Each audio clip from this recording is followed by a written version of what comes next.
Hey, everybody. Welcome to Refuge virtual series for the Texas Triple CA sectional. We are so excited to have you here this morning. I hope everybody has survived Snowmageddon, Snowvid 21, Ice Mageddon, whatever you may have called it. I know many of us are, and I don't mean to joke about it because I know many of us have been hit very hard, and we just need to all band together and pray for one another as we climb our way out of the mess that most of us find ourselves in due to plumbing and tree issues, etc. But we're grateful you are here and want to welcome you this morning to our conference series, 5 Dysfunctions of Camp Culture. I'll be back with you in a minute to introduce our speaker, but I'm going to throw it back to Bailey at this point to take care of some housekeeping things. Bailey. Good morning, everyone. So really quickly, I want to go over a couple of things. Real quick, as Dudley is speaking, if you have any questions or when we get to the end for the question and answer session, if you look at the bottom of your screen, there's going to be a Q&A chat box. We are going to ask that you ask your questions in that Q&A box, not in the regular chat box. This is going to allow us to look at those questions and answer them there and just kind of sort through those questions easier. Also, at the end of this webinar, when you close out your browser, you're going to be sent to a survey. If you don't mind filling out that survey for us, that would help us not only in the planning for the rest of this conference, but for the conference next year. If y'all have any questions pertaining to what Dudley is saying, just a reminder, put them in that Q&A box. But if y'all have any questions about the conference or anything else, please feel free to throw them in the chat box. Yeah, back to you, Andy. All right. We're excited to have Dudley with us. Dudley grew up going to camps, and like many of us, has vast experience at camp. But I think his niche is youth and family counseling, leadership, staff development. He's done that through the Kanakuk camp system in Missouri. He did it for years at Laity Lodge. He was a staff trainer and leadership coach at T-Bar M, and currently is serving as the president of T-Bar M. So he is the key guy there. He's led 5 nonprofit ministries through founder transitions, change management, organizational realignment, and cultural health. He kind of describes his leadership role as an organizational therapist. So I believe there's probably certainly nobody that I know of better in the Texas sectional to address this topic that we're talking about today. So everybody, please help me in welcoming Dudley Callison from T-Bar M. Dudley, I'm turning it to you, sir. Go off mute there. All right. Well, so great to be with you all today. And I'm going to try to share my screen. Andy or Bailey, if you let me know if that came up successfully, that'd be great. You see that okay?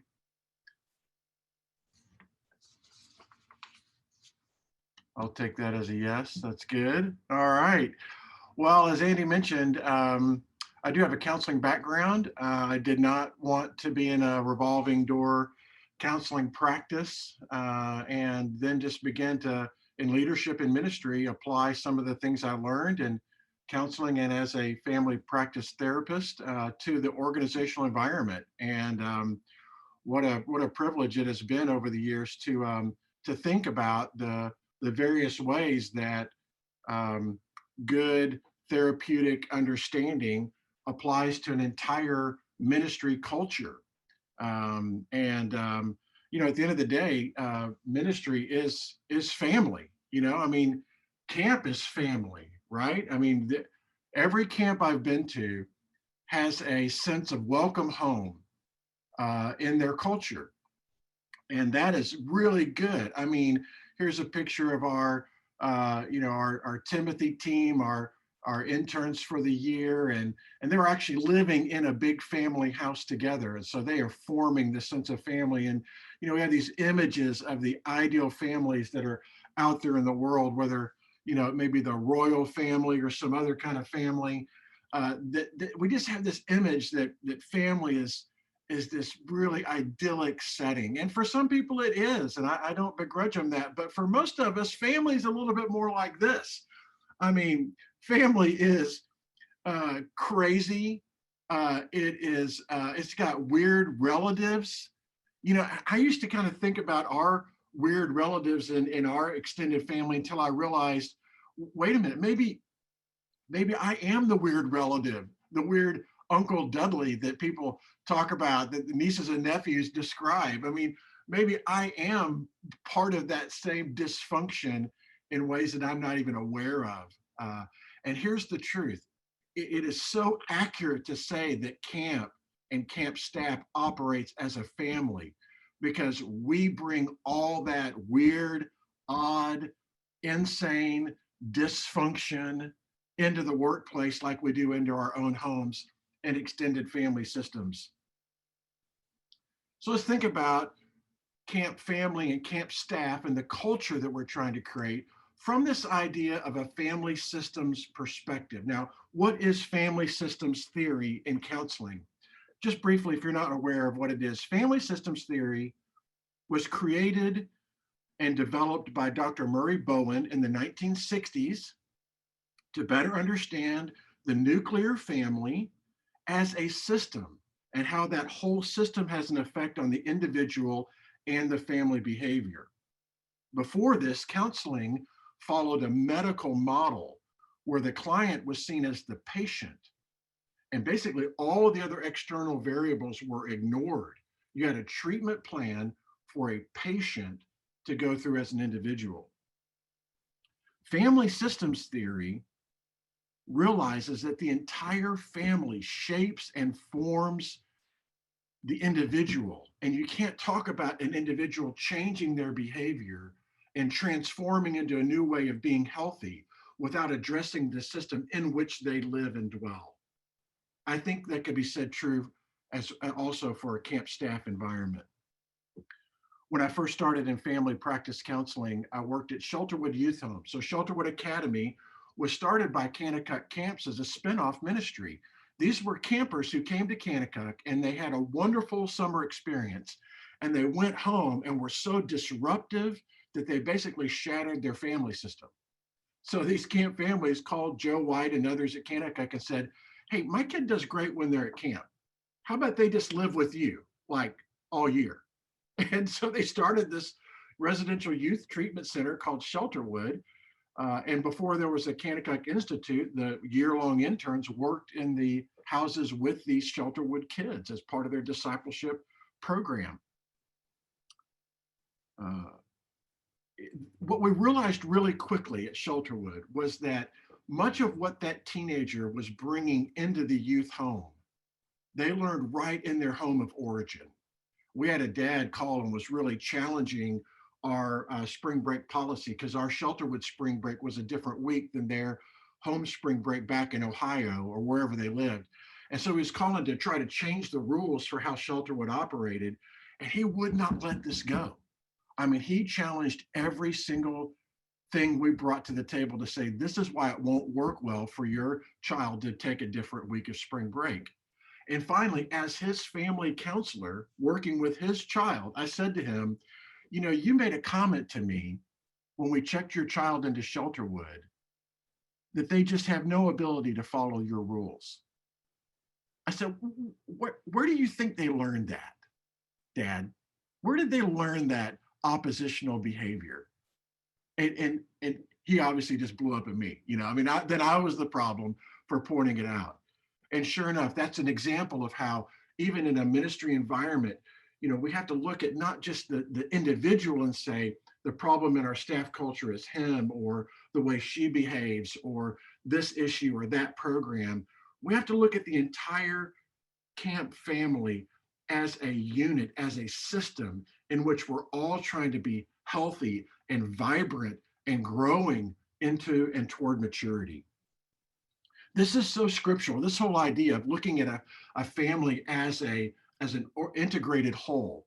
I mean, think about what Paul says when he's speaking to the church in 1 Corinthians 12, and he says this, he says, now you are soma Christu. He said to the body of believers, now you are the body of Christ, and each one of you is a part of it. All that imagery in 1 Corinthians 12 that has to do with this person is the head and that person is the foot and they're the mouth and they're the eyes and they're the ears. And we all work together with Christ as the head, is to say a collection of people have to see themselves as part of an integrated whole. And when we begin to see ourselves as part of a bigger whole system, then we can say, hey, you know what? It's not just about him or about her. It's about we and about us. How are we healthy? How are we whole? Collectively, as a camp staff, we form, in essence, one organization, one organism. And I think we'd be healthier if we see our camp staff that way. So, what are the dysfunctions that we share on a camp staff that keep us from interacting as a healthy and mature system as a whole? Now, plenty has been written on the topic of dysfunctions, even organizational dysfunctions. A couple of resources, if you want to go deeper into study about this, that I really love. Obviously, 5 Dysfunctions of a Team is a landmark work by Pat Lencioni, looking at all the different things that really move an organization and leadership in the direction of health. Lencioni also wrote the book, The Advantage, which is about organizational culture and how culture really shapes the health of the outcomes, no matter what your outcomes might be. And then Hans Fenzel wrote a book called The Top 10 Mistakes Leaders Make, and it really addresses some of the roots of dysfunction among leadership that I think is really worth looking at if you want a deeper dive. Now, the truth is, there are likely a lot more than 5 dysfunctions that can cripple a camp staff or culture. But I want to highlight 5 of them, and I'm just going to really touch on them and give an example, and then we're going to open the door for discussion and dialogue about it. All right.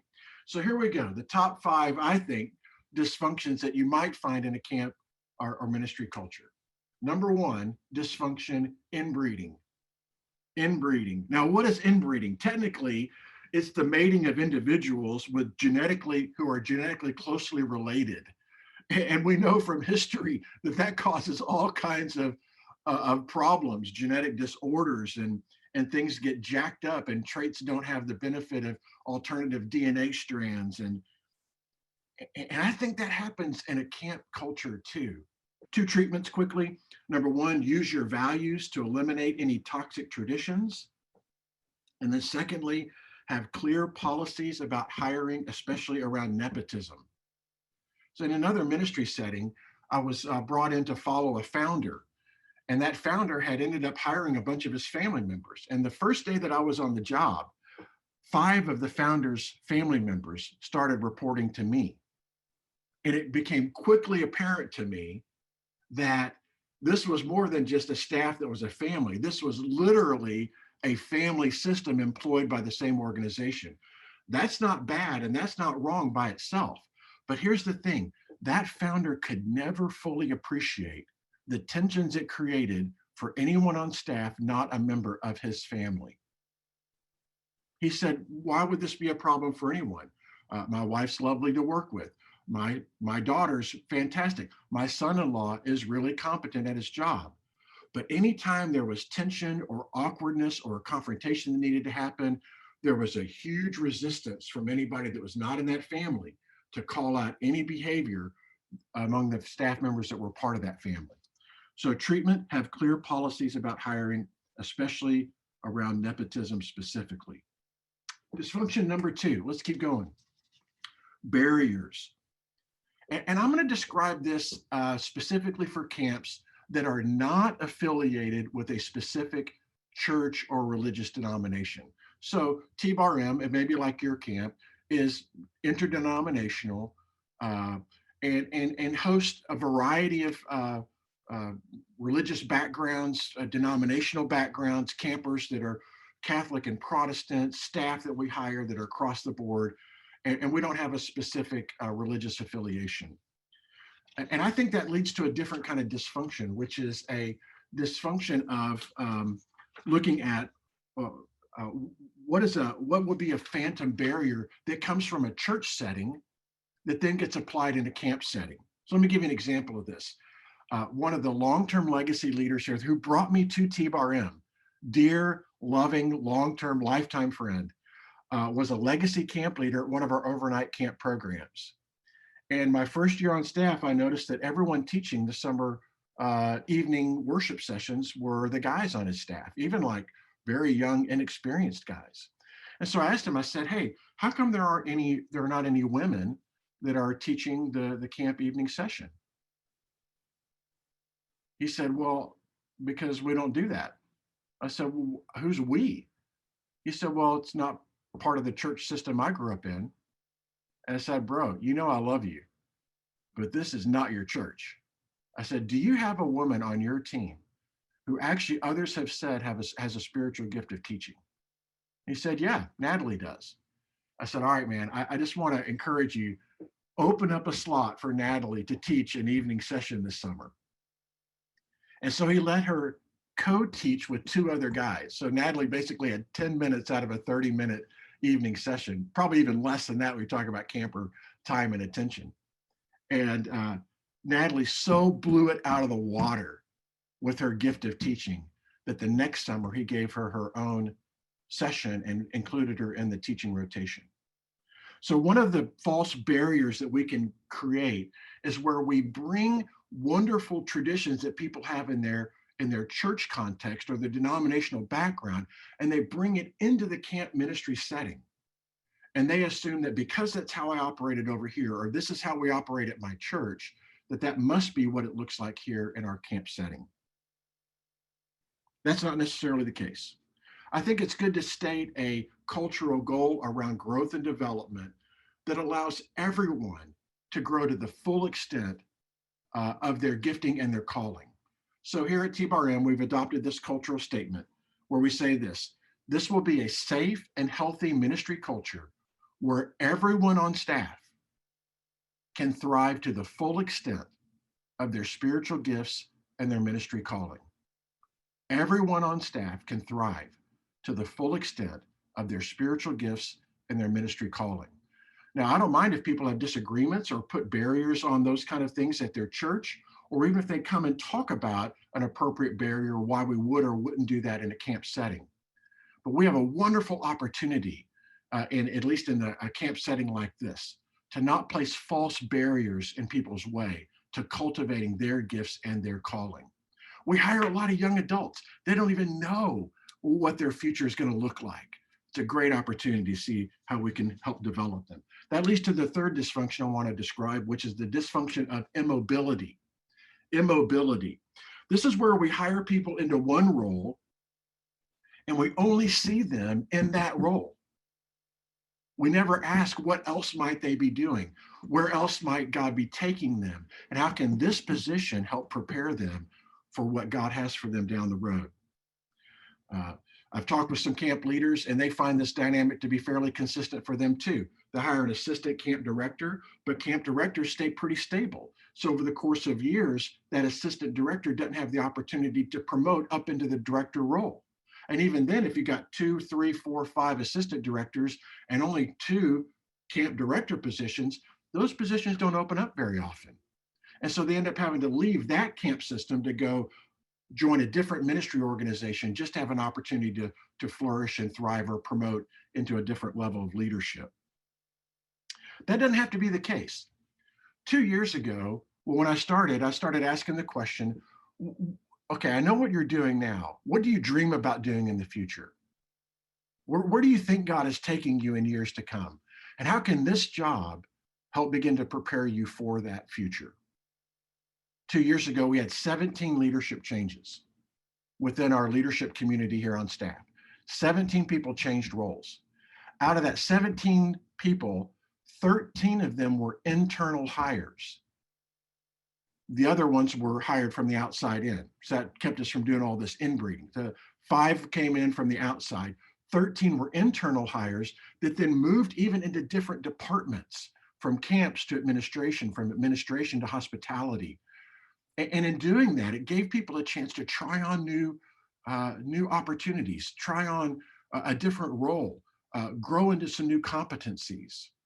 And in doing that, then they're kind of swimming in the direction of their spiritual gifts and their ministry calling. That kind of developmental focus, I think, not only promotes a healthy environment, it helps people mature into the fullness of who God's made them to be without requiring them to leave our camp staff to go mature somewhere else. I had a really fun conversation with a young female leader here on staff last year, assistant director level. I mean, pretty low on the org chart in terms of her leadership responsibilities. And I just asked her, I said, hey, roll the clock out 10 years from now, 20 years from now. Where do you see yourself then? I mean, what do you aspire to in ministry? And she got really embarrassed. She turned red. I'm like, what? I mean, you can tell me. She's like, I'd really like your job. She's like, I want your job. And I'm like, that is so awesome. Thank you for telling me that. Let's do what we can to begin to build into your life some of the leadership, altitude, and competencies that would be required to do my job here or somewhere else in the future. So even at an assistant director level, we opened up a ministry-wide project. We're looking into the whole question of religious protections. And so we're looking at reincorporating or refiling as a local church. We don't know that we're going to do that. It's still a big question. But we formed a project team with members of our board of trustees and senior directors. And here's this assistant director. And she's actually doing some of the research, and she's contributing thoughts and ideas. And she's getting to play with who she sees are the big dogs at camp. But it's showing her how to lead at a different altitude by involving her in a project that doesn't take her out of her assistant director role as a full-time position. Create mobility. Look for chances for people to move laterally in the organization and thus create some competencies and develop more toward who God's made them to be, even as it's serving camp better. The fourth dysfunction, a false dilemma. What's a false dilemma? Well, it's the fallacy that wrongly states that you have to be either one way or another way. You either have to like bacon or you're wrong. False dilemmas happen all the time. We think it's either this or that, and the answer is it might be something third altogether, or both might be true as well. Either one is false dilemma. What's the false dilemma in a camp context? I think it's this. You either have to be a close-knit family staff, or you have to operate like a well-oiled corporate machine. How would your camp culture be described? Are you more like a close-knit family system, everybody knows and loves each other and relationships are overlapping inside and outside of the workplace? Or are you one of those camp cultures where people they are clear job descriptions and they've got clear outcomes and metrics and measurables. They've got really good goal and strategic anchors and markers and there's really good practices and protocols. Who says you have to be either or? I am convinced that maybe in no other ministry setting, more so than a Christian camp environment, can you strive to be both and. Both and. What does that look like? Well, first off, I think last year was a huge example of this. We at T-Bar-M even used often the idea of the staff family and being a part of the staff family and your role within this family. Then COVID hit. I don't know about you, but that was brutal around here. We let go or furloughed 60 people on staff. You know what that sounded like to them? We fired family members. Great to promote the idea of family until you got to let somebody go. And then it's like, what happened to our brother? Do we not love our brother? Do we not love that sister anymore in Christ? How do you fire a spiritual mother or father figure? What do you do with that? How do you let go family members? Because you don't get to do that in a family system. You don't just get to fire your weird Uncle Dudley. I mean, he shows up at the family reunions, Not only did we let them go, but the day after letting them go, which all happened in personal conversations, our HR department sent out a letter that really kind of followed this reduction in force best practice protocol. You wouldn't believe the blowback that I got from that, that we would have such a um, corporate type follow-up email letter. And more than within our staff or even the people that we let go, who some of them were really hurt or wounded by that email coming to them, but from alumni who really weren't even a part of the decision. All they knew is that someone they loved and valued and respected and that really was a part of their camp experience was released by TBRM. And they were mad about that. And then they found out about this email that went out. Well, if you read the content of the email, you can see that it is a very caring follow-up to a personal conversation with instructions on how to file for unemployment, which as a reimbursable employer, every dollar paid out to them in unemployment was going to come from TBRM anyway. We don't pay into the unemployment system in Texas. And so anybody that gets let go, we pay 100% back to the state for what we pay out in unemployment benefits. And yet we're telling them how to apply for unemployment benefits and how to stay on insurance through COBRA and how to, and even the invitation, if you have to choose between rent or groceries, we want you to let us know because we want to be a part of this transition with you. The treatment around a false dilemma is to strive for the both and. You can have really good IT data protection training. You can have really clear financial whistleblowing policies and procedures. You can have excellent training around harassment in the workplace. You can have all of that. And what it can do is even make the family feel more safe. If what we're trying to do is create a safe and healthy ministry culture where people can thrive, some of those corporate best practices are there in order to ensure the safety of the employees. It's for their benefit to where they're not having to deal with a potentially abusive type uncle in the family system. And if they do experience mistreatment in the workplace, they know exactly how to identify it and they know how to address it. And they know that the leadership is going to take that complaint seriously. Let me challenge you to stop thinking that either you have to be a close-knit family, staff, or a well-oiled corporate machine. The truth is that it all can work together to create a safe and healthy, functioning, effective, and efficient ministry culture. Then the fifth dysfunction I would just describe as drift. You may have heard of it as mission drift or whatever it might be. Have you ever visited a camp, somebody else's camp, and left with facility envy? You're like, oh my goodness, can you believe what they did at that camp? I want that. Or it's kind of critical. Oh man, that probably cost millions of dollars to do that. And come on. Is it really that great of a toy? And then you're like researching it online, like how much does it cost to build that? I mean, it's amazing how we can be so impressed with what the other guys have, the other camps offer. Camps are constantly looking for that next fun wow experience for kids. And we should keep looking to keep our programs and our facilities fresh and fun. That's not a bad thing. The dysfunction is this. It's when we get so caught up in program innovation, ideation, facility focus, that we lose sight of something that's a core deliverable. Whatever else might be wrong with our camp, what is the thing we must get right? We have to fight to preserve and protect. Jim Collins in his book, Good to Great, says, preserve the core and then innovate change around that. Identify what cannot change. Must we keep doing really well? We're in the middle of a master site plan process.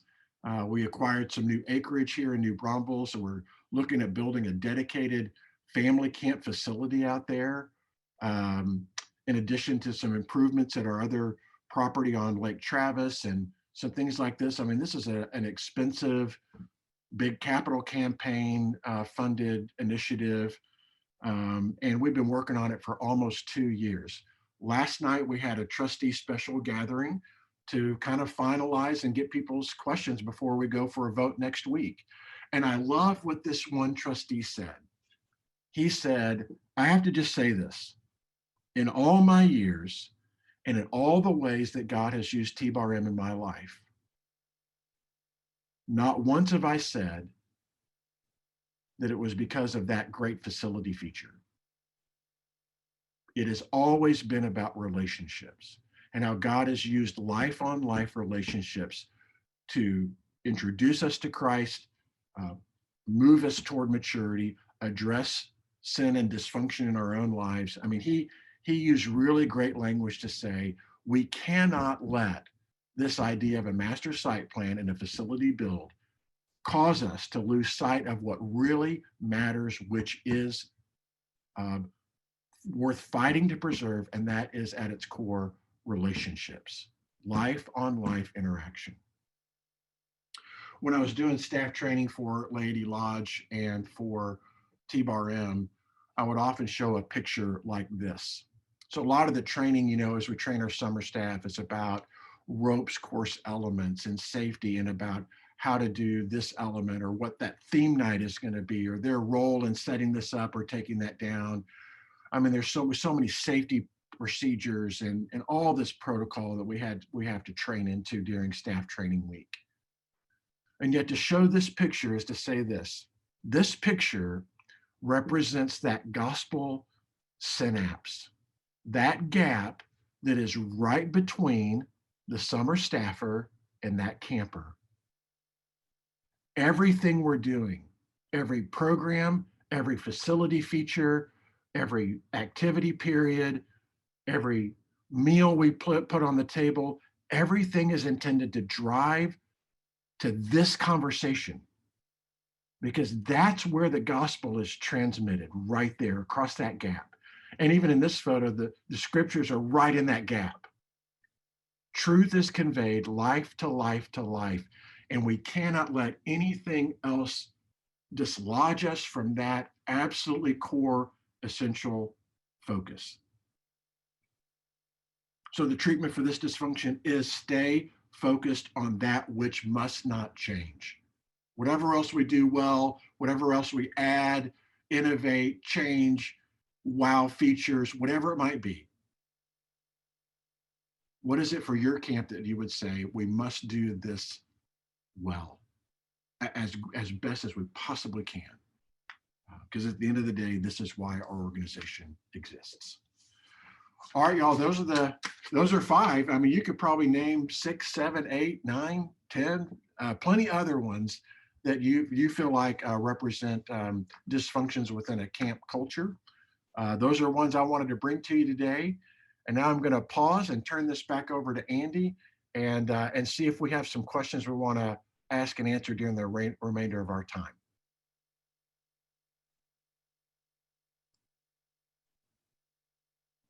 Andy, I got you on mute there, it looks like. Need to unmute. Sorry about that. Thank you, Dudley, for sharing your heart and your experience. Folks, the question and answer time is open.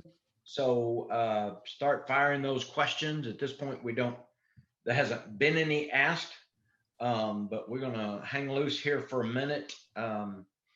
Andy, well, let me ask you, while we're waiting on a question, out of those 5 dysfunctions, which one have you seen that you would say, yeah, I really identify with what you were sharing about that particular dysfunction? Absolutely. Thank you. I was just sitting here making some notes, and for me, it's the whole mission drift. I think sometimes we get caught up in, oh my gosh, this camp does this and this camp does that, and we forget who we are as a camp. At least for me, and I'm not speaking necessarily for my entire camp because I'm only speaking for me, but it's easy to get sidetracked and start focusing on all the things that maybe we don't do at our camp instead of focusing on what we do and what we do really well, and kind of what are the non-negotiables, and as I've heard others say, keeping the main thing the main thing. So that one kind of hit me and just said, I need to back up, and sometimes it's okay to say, you know what, it's okay if we're not good at that. Just like for me specifically at Forest Glen Springs, I don't have family style housing. So for me to try to spend lots of effort to create this awesome family camp program, I mean, it's going to die before it ever gets off the ground because I don't have that type of housing. Families aren't going to want to come and stay in bunk houses together, or in large bunk style cabins. Yeah. So I mean, it's okay for me to go, no, but I know a great camp that does that well, Yeah. and then focus on what we focus on. So, Do you anyway, think, and do you think that most camps have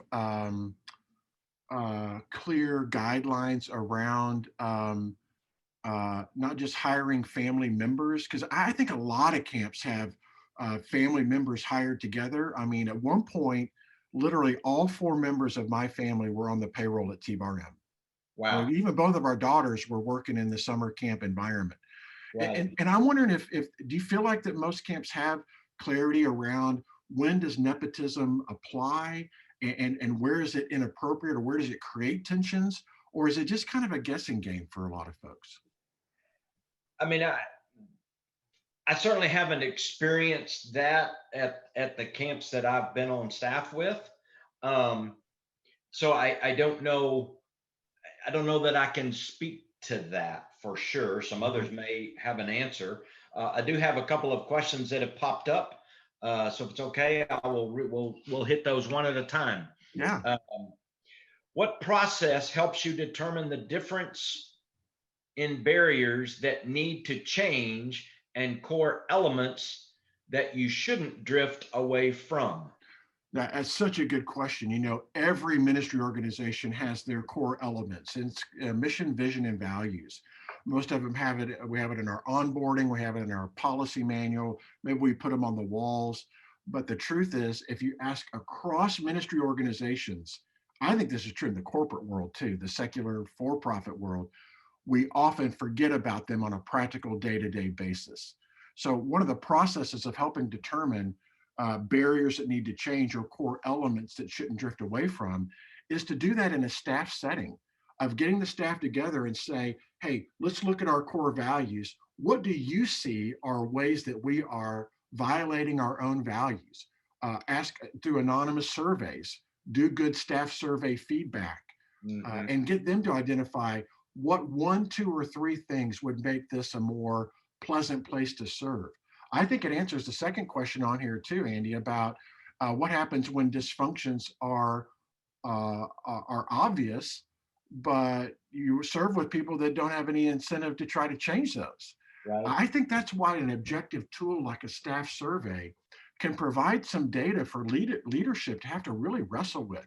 My HR committee of the board of trustees, they're the ones that administer the staff survey.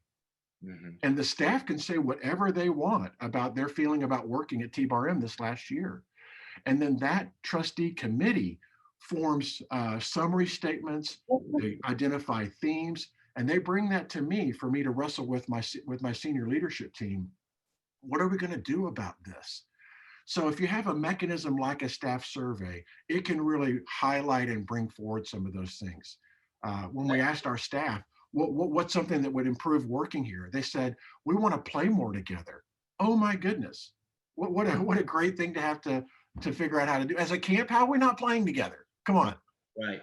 What do you, just as a corollary to that, what if you do how do you handle it if the dysfunction is somewhere up in the senior level leadership? Yes, that is a absolutely fair question. What if it's at the president role, the CEO role, or the executive director role? This is why I'm look, there's a lot of ways of looking at nonprofit governance, which is what your board does Sure. in order to oversee the macro of the organization. And there is a strict model that some ministries have adopted where the president, executive director is literally the pinch point between everything that's trustee or board of directors related and everything that is staff and management related. And Mhm. in doing that, it creates a real danger point Right. where sometimes the board of directors or trustees really don't have a clear and accurate understanding of what it's like to serve on staff. And those on staff don't really know what the board of directors actually do anyway. Right. That's why I think having some kind of a process where the board of directors or trustees are involved in reviewing or looking at feedback that comes from staff through a survey mechanism is a very healthy dynamic.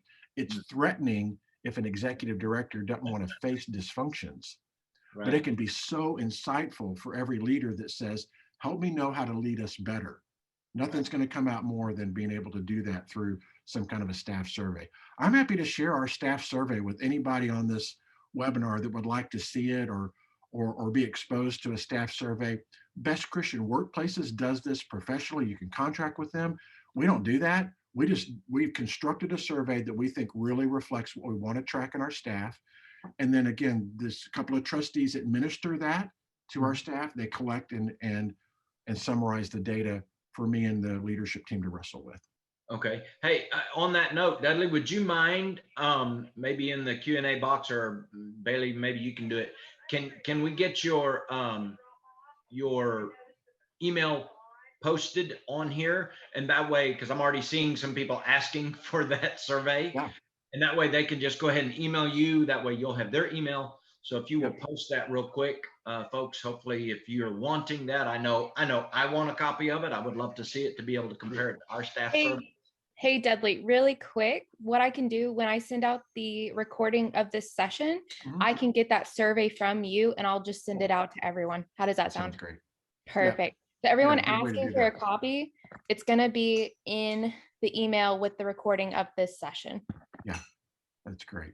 Hey, let me just be clear. In inviting the trustees to administer and review the staff survey data, I'm not asking the trustees to get involved in the management or the execution or goal setting around whatever that survey reveals. That's still in the hands of the management and leadership team. But at least the trustees at a governance level can help monitor and ensure that we are a healthy and safe work environment for people to thrive in ministry. Great, thank you. Other questions, folks? We're going to come to a close here pretty soon, but I don't want to cut anybody off. Give a couple more minutes. Here we go. How do you avoid retaliation if the survey addresses the leadership team? Great question. So that's why whoever's doing the survey has to look for themes. So we believe that there are at times disgruntled employees. Somebody is mad about something that happened. And that's going to show up in a survey. We actually have been doing it anonymously, where people do have the permission to speak freely. I mean, just no fear of, we know who you are, you put your name on this. Now, in smaller ministry settings, maybe it's hard to do an anonymous survey because, you only got 12 people. I mean, it's pretty easy to figure out who's complaining about what. Right. The bigger question is, does that isolated comment show up as a repeated theme across staff members? So I think that is where the trustees or the board of directors really have to look for what's the big picture that's going on the staff, and is it healthy? How do you prevent retaliation? You create a mechanism where staff have the chance to, file a complaint. Do you have in your HR protocol a way for people to report mistreatment or harassment? And do you have a follow-up investigation plan in mind that then also clarifies with the person that's been complained against? This is what we're doing. We're not accusing you of wrong behavior. We're investigating something that could be a problem, but we're doing it for the purpose of health. If you were unaware, yesterday, we're onboarding a brand new staff guy. And he's talking about the camp store girls that came out to the property to look at some water damage. And he called them the camp store girls, his first day on the job. Those camp store girls include a 45-year-old mother of 4 and a university graduate that's been working for camp for 7 years. And I Wow. said, hey, look, I just, first day on the job, I just want to clarify something that we might call our college students, the girls and the guys and whatever. But for all of our full-time staff, we don't use the word girls to describe the women or the ladies here. We use that language for them. And here's why. We want them to feel the dignity and the respect that they deserve and the inclusion among the men and the women that serve here together. And Mhm. he's like, oh my gosh. He said, I didn't even realize I said that. And I said, that's okay. That's why I'm pointing it out to you. But if you were to do that consistently, I think it would show up through our reporting system that there's a new guy on staff that, kind of speaks disparagingly about the women on staff. And so we have that in place now where women have a way that they know this is how I can report this and how we're going to address it in a way that doesn't lead to retaliation. Uh, Great. Next question. Do you see problems with inbreeding and immobility when it is involved with a board of directors? Thoughts on avoiding or addressing this? Yes, absolutely. We love for our board of directors members to see their kids, their grandkids, their nieces and nephews apply to come work at camp. There's nothing that's more joyful than for them as a governance leader to see their families involved in the ministry. Hiring has to be built around best practices, clear procedures, fair and equal treatment, and competency-based, character-based outcomes. All right, so what does that mean? It means that when we release a job opportunity, we're not going to a board of trustee member and saying, hey, we think your daughter might be really great for this. Right. We're releasing the opportunity broadly among our staff, to our trustees, and then publicly. If one of their family members applies, then we contact the trustee to say, here's how the process is going to work out. Here's the hiring manager, and you're not allowed to try to influence the decision.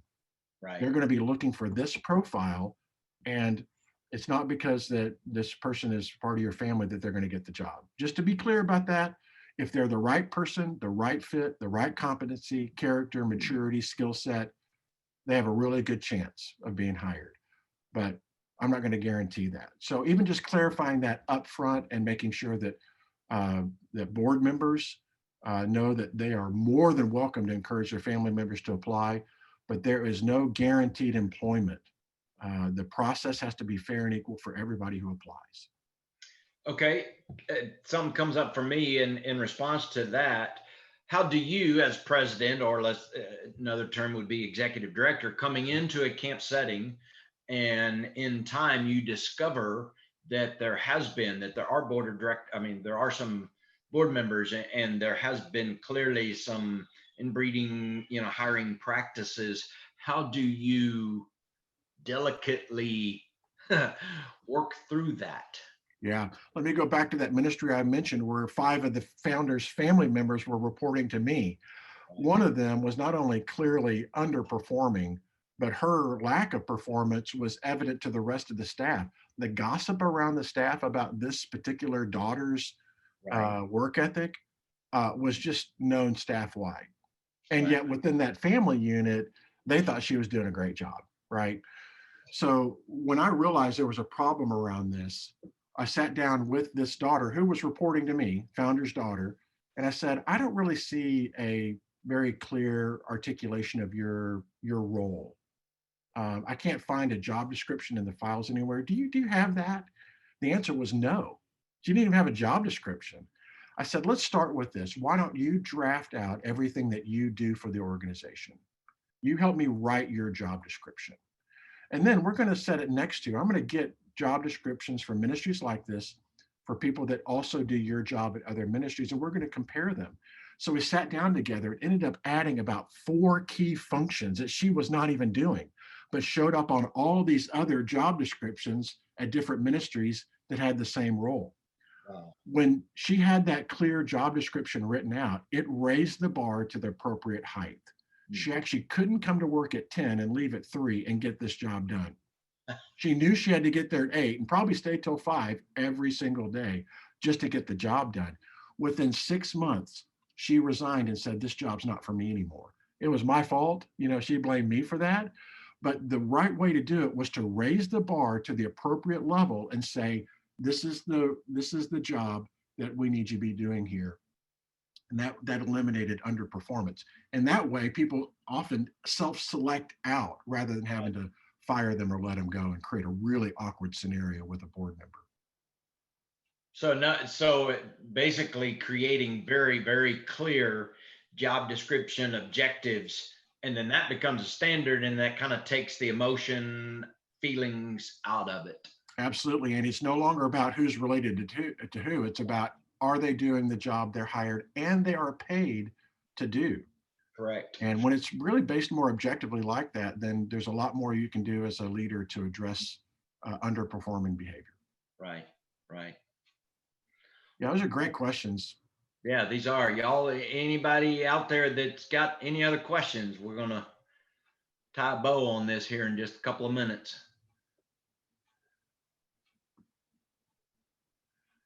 Well, Dudley, thank you so much for your time and your heart for this part of camp ministry. And let's face it, this is not a fun part of camp ministry because Lord knows we all have some level of dysfunction. And within our camp family and our camp team, and it is certainly something that I believe we have to face head on, because it's not just going to take care of itself. Hey, Johnny Polk, would love to catch up with you one of these days. But again, thank you for being here. Before I send it back to Bailey, I do want to just remind everybody that next Thursday at 10 a.m., we are going to be with Penny Hunter as she presents her Fast 50 marketing ideas. So if you just you find yourself in a crunch and go, man, I just need one or two quick ideas. She presented it a couple of years ago at the national conference, and I couldn't write fast enough. So hopefully you will be a part of that session with us next week. And I know Bailey will be sending out more information on that. So stay tuned. And again, be watching your email for the recording from this. And it'll also have, I believe Bailey said it'll have the survey that Dudley mentioned. And at this point, I'm going to throw it back to Bailey just for any wrap-up housekeeping thoughts.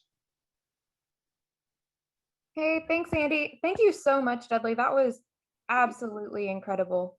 Yeah, like Andy said, I'll be sending out that survey from Dudley, their camp's survey, when I send out the recording.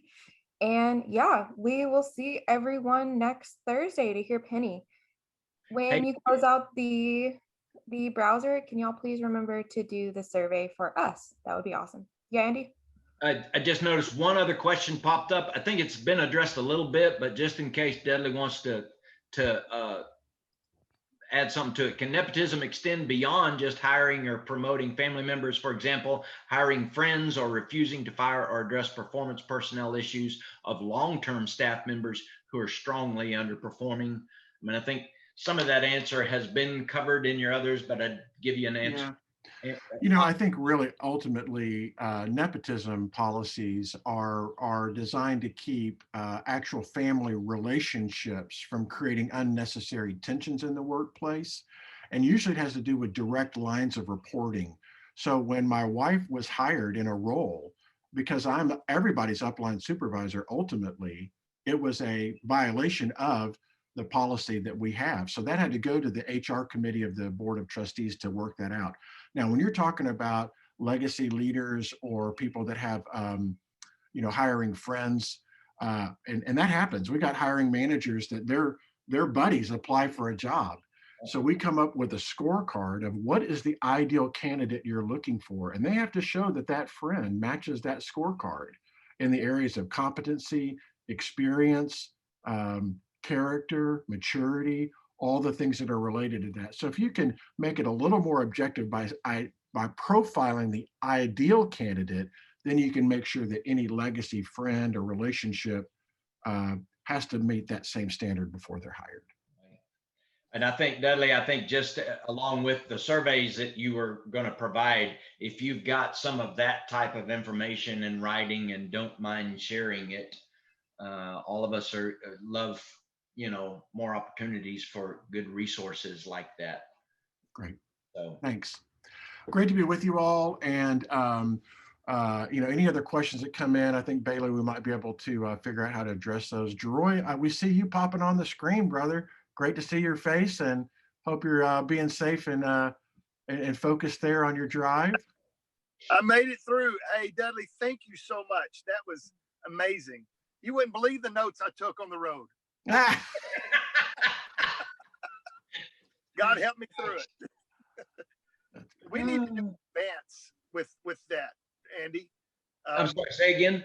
We need to have Dudley do an advance one time where we specifically have a day that deals with all that you're yeah. Well, it might be good to have. We can talk about this. I'll throw the date at him, but maybe he can come to the executive director, senior level director leadership advance that we have here, and then we can give him kind of a session during that time or something like that. Yeah. But yeah, let's definitely talk about that some more. Awesome. Well, thank you, Dudley. Thank you, Andy. God bless you guys.